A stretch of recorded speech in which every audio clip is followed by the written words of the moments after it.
আসসালামু আলাইকুম ওয়া রাহমাতুল্লাহি ওয়া বারাকাতু। পিছিলা নিউ ইয়র্ক থেকে মাহফুজ আলমকে তুলুদুনু করলেন তার ভেরিফাইড ফেসবুক আইডিতে একটি স্ট্যাটাস লেখে, যেটা নাকি আবারও সাড়া পড়ছে সকল মিডিয়া জগতে। পিছিলা যখন যাই লেখে তা নিয়ে আমরা নয়, এখন বর্তমানে আমার জানা মতে আমার সিনিয়র অনেক আলোচকরাই আলোচনায় আনেন পিছিলার গুরুত্বপূর্ণ বক্তব্যগুলা। আজকে মাহফুজ আলমকে নিয়ে গুরুত্বপূর্ণ কিছু কথা বলেছে পিছিলা, আমি আপনাদেরকে তুলে ধরছি পিছিলার ভেরিফাইড আইডি থেকে।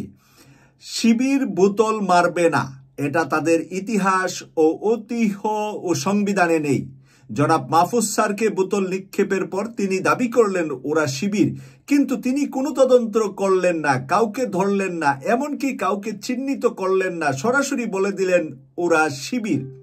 এই কথার প্রতিবাদ করলেন পিছিলা যে মাহফুজ আলম কোনো তদন্ত ছাড়া, কোনো ধরনের পরীক্ষা নিরীক্ষা ছাড়া বোতল মাথায় পড়েছে আর বলে দিলেন শিবির।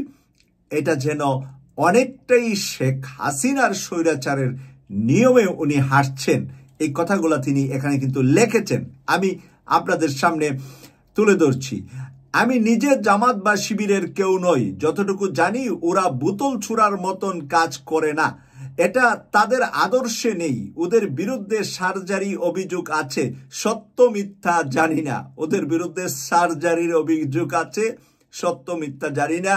পিছিলার কথা কিছুটা সত্য আছে যে সার্জারি করে তো একেবারে আওয়ামী লীগকে দিল্লি পাঠাই দিছে ওরা, তো সেই জন্য সার্জারির অভিযোগটা আছে।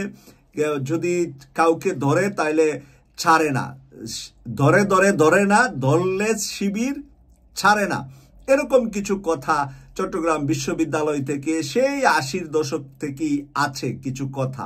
কিন্তু কাউকে মানে নিজের থেকে গিয়ে উপরে পড়ে না, কিন্তু কেউ সামনে আইসা পড়ে গেলে, কেউ গায়ে দিয়ে ধাক্কা দিলে তাকে ছেড়েও দেয় না শিবির। এই কথাটা শিবিরের নামে আছে, যেটা সে পিছিলা এখানে তুলে ধরলেন।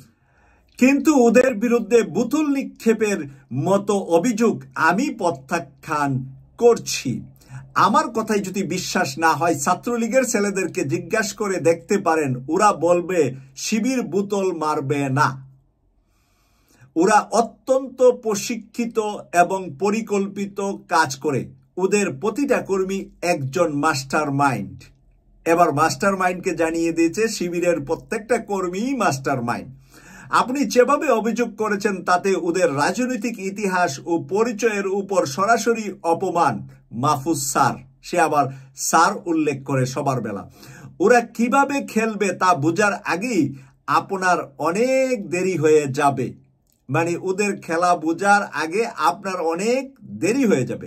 আপনার কথা ও আচরণে সতর্কতা জরুরি, আপনার কথা এবং আচরণে সতর্ক হওয়া জরুরি।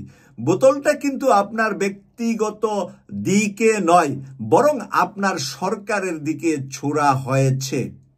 এবার একটা কঠিন কথা বললেন যে মাহফুজ আলম আপনার দিকে বোতলটা মারে নাই, বোতলটা আপনার সরকারের দিকে মারেছে। সরকারের মধ্যে কারা কারা অপদার্থ আছে, কারা কারা সরকারের থেকে জনগণের বাইরে গিয়ে ভারতের লিপসা মিঠানের জন্য বিক্রি করেছে, জিব্বা কার ৩.৫ হাত লম্বা হয়েছে, তাদের কথা এখানে তুলে ধরেছেন পিছিলা নিউ ইয়র্ক থেকে।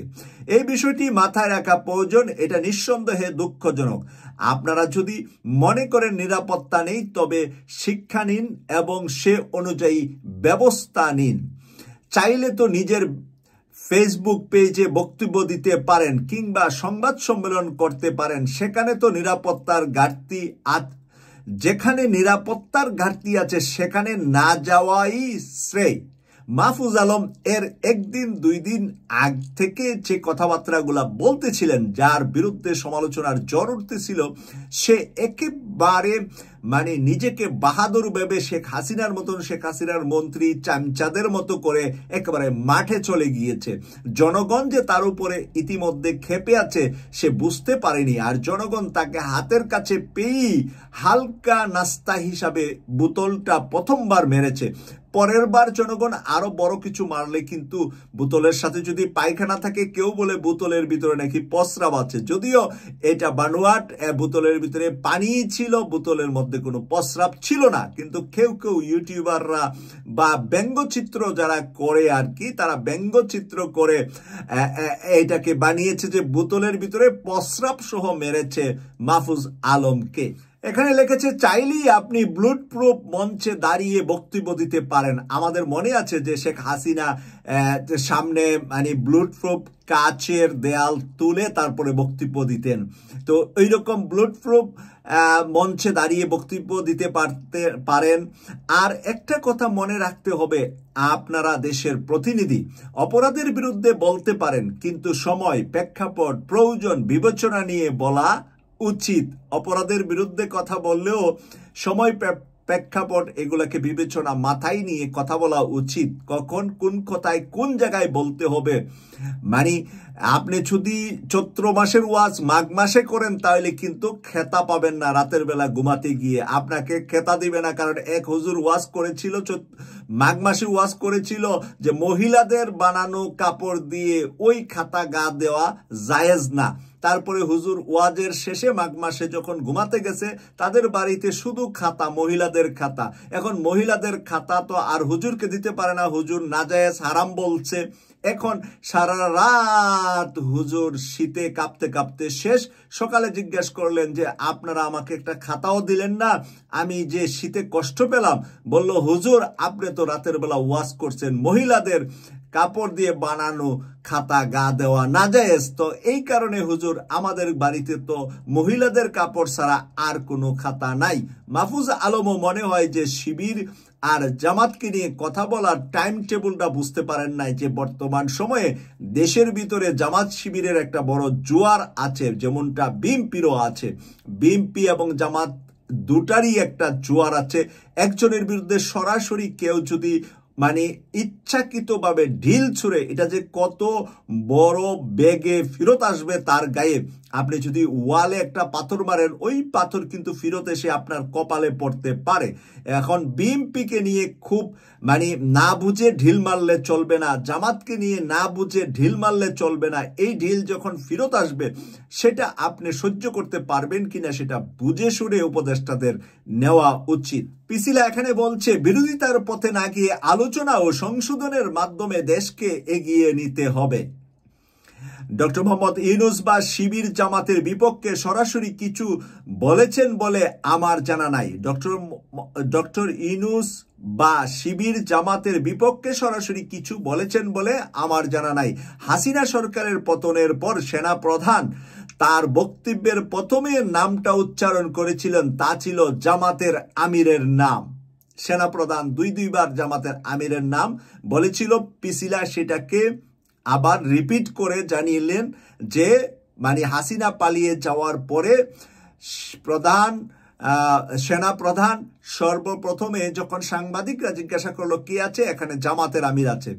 আবার প্রথমে ওরা নিজের থেকে বলছে জামাতের আমির আসছে, এরপরে আবার সাংবাদিকরা জিজ্ঞাসা করার পরেও বলছে জামাতের আমির আসছে। তার মানে হলো বাহিরকে কন্ট্রোল করতে হলে, বাহিরে লক্ষ নয় কোটি জনতা রাস্তা থেকে ঘরে ফিরাতে হলে তাকে রক্ষা করার জন্য সেনাবাহিনীর উপরে যাতে করে মানুষ আক্রোশ হয়ে ক্যান্টনমেন্টের দিকে আবার না চলে আসে, সেখান থেকে মানুষের নিরাপত্তাটা থেকে সেনাবাহিনীকে বা ওনার নিজেকে রক্ষা করার জন্য উনি বলছেন এখানে জামাতের আমির আছে, জামাতের আমিরের সাথে আমার আলোচনা হচ্ছে। তার মানে মানুষ যাতে শান্ত হয় সেই সান্ত্বনার জন্য জামাতের নাম বলেছে। এখানে বিএনপি নেতা মির্জা ফখরুল ইসলাম আলমগীর সাহেব ছিলেন, আরো অনেক দলের নেতারা ছিলেন, কিন্তু সেই নামগুলা কিন্তু তখন উনি বলেন নাই। এই কথাটা একেবারেই বাস্তব সত্য এবং এটা নিয়ে আলোচনা সমালোচনাও হয়েছিল তখন সেনাপ্রধান ওয়াকারুজ্জামানের নামে। এখন কি সেনাপ্রধান ওয়াকারুজ্জামান নিজের সেফটির জন্য বলেছিলেন নাকি উনার অজান্তেই বলেছেন, এটা নিয়ে বহু আলোচনা আছে, আমি সেদিকে যাচ্ছি না। এখানে লিখেছে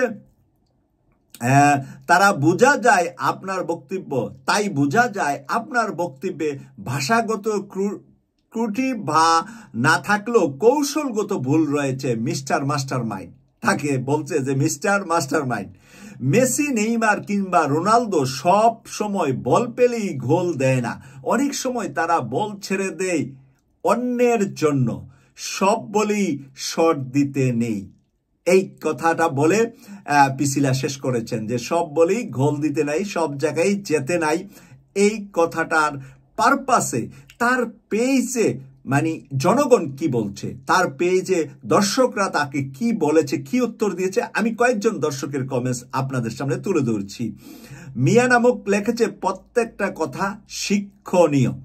গোলাম ফারুক লিখেছে কোনো সংগঠিত বিষয়ে তদন্ত করার পূর্বে কারো গায়ে তকমা দেওয়া হলো ফ্যাসিস্ট আওয়ামী লীগের চরিত্র।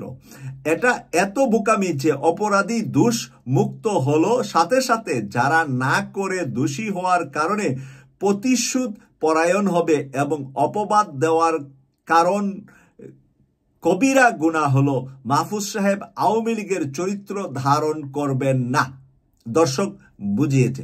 এবার লিখেছে মিতা চ্যাটার্জি, জুলাই বিপ্লবের মাস্টারমাইন্ড মাহফুজ আলম ভাই জিন্দাবাদ। আপনারা বুঝতে পারছেন কে লিখছে? মিতা চ্যাটার্জি ওই পার থেকে লিখেছে জুলাই বিপ্লবের মাস্টারমাইন্ড মাহফুজ ভাই জিন্দাবাদ। জিন্দাবাদ কার মুখে আসে? এখানে লিখছে জাকারিয়া হুসাইন লিখেছে শিবির কখনো রক কাটে না, যারা মিথ্যা প্রপাগান্ডা চালায় আল্লাহ খুব শীঘ্রই বিচার করবেন। যারা শিবিরের পিছনে লেগেছে দুই দিন আগে অথবা পরে আল্লাহ এদের বিচার করবেন। খুব শীঘ্রই মাহফুজের পরিণতি দেখতে পাবে জাতি ইনশাআল্লাহ। নামাজ নামক একটা আইডি থেকে লিখেছে শিবির কোরআন হাদিস দিয়ে রাজনীতি করে, তাই তাদের আদর্শ তাদের নীতি সুন্দর। জিয়াউল হক লিখেছে অনেক সুন্দর কথা লিখেছেন, সব বলেই শর্ট দিতে নেই। জাফর আহমেদ লিখেছে এই তো পিসিলা আপুর আসল রূপ বের হচ্ছে, মানে জাফর আহমদ পিসিলা জামাত শিবিরের পক্ষের বলে চালিয়ে দেওয়ার চেষ্টা করছেন। এখানে আমি দেখছি হাফসা আক্তার লিখেছে মাহফুজ তো বলে নাই ওরা শিবির, সে স্বৈরাচারের দোসর বুঝাইতে চাইছিল, একটা বললে আরেকটা বানাইয়া ভিউ বানানোর চেষ্টা করছেন, মানে এটা পিসিলাকে লেখছে। আমরা শেষ করে ফেলবো, দর্শকদের আর বেশি কমেন্টস নেব না। নীল ভাঙ্গা বলছেন বেশি বুঝবেন না, নতুন পুরাতন বুঝি না, সকলকে ভালোবাসা দিয়ে বন্ধু হয়ে পাশে থাকতে চাই, সকলের জন্য আমার পক্ষ থেকে অনেক অনেক দোয়া ও শুভকামনা। ভালো লেগেছে আপুটা। লাবলু হুসাইন লেগেছে মাশাআল্লাহ বেশ ভালো ভালো। আরেকজন লেগেছে স্বপ্নের পৃথিবী, দারুণ বলেছেন আপু। মিলার হাওলাদার লেগেছে ঠিক বলেছেন। গোলাম রব্বানি লিখেছে সুন্দর উপস্থাপনা। আর আই বাবু লিখেছে শিবির ফিটার খায় না, শিশু না, বাট রক কাটা ভালো পারে। উনি আবার এখানে একটু শিবিরকে মস্কারি করেছেন। আলুর পথিক লিখেছে মাহফুজ আলম আওয়ামী লীগ থেকে বেশি ভয়ঙ্কর ফ্যাসিস্ট। প্রিয় দর্শক, কেটিভি 24 এর নিয়মিত অনুষ্ঠানগুলো দেখার জন্য আমাদের চ্যানেলটি সাবস্ক্রাইব করে আমাদের পাশে থাকবেন এই প্রত্যাশারি নিয়ে। আজকে পিসিলা নিউ ইয়র্ক থেকে তার ভেরিফাইড ফেসবুকে যে বক্তব্যটা লিখেছেন, আর এই বক্তব্যের শেষের অংশে এসে জনগণ কি মন্তব্য করছেন তার কিছুটা অংশ আপনাদের সামনে তুলে ধরার চেষ্টা করছি। মাত্র আপনাদের সকলের কাছে দোয়া চেয়ে বিদায় নিলাম। আমি সৈয়দ মাসুক, লন্ডন থেকে। আল্লাহ হাফেজ।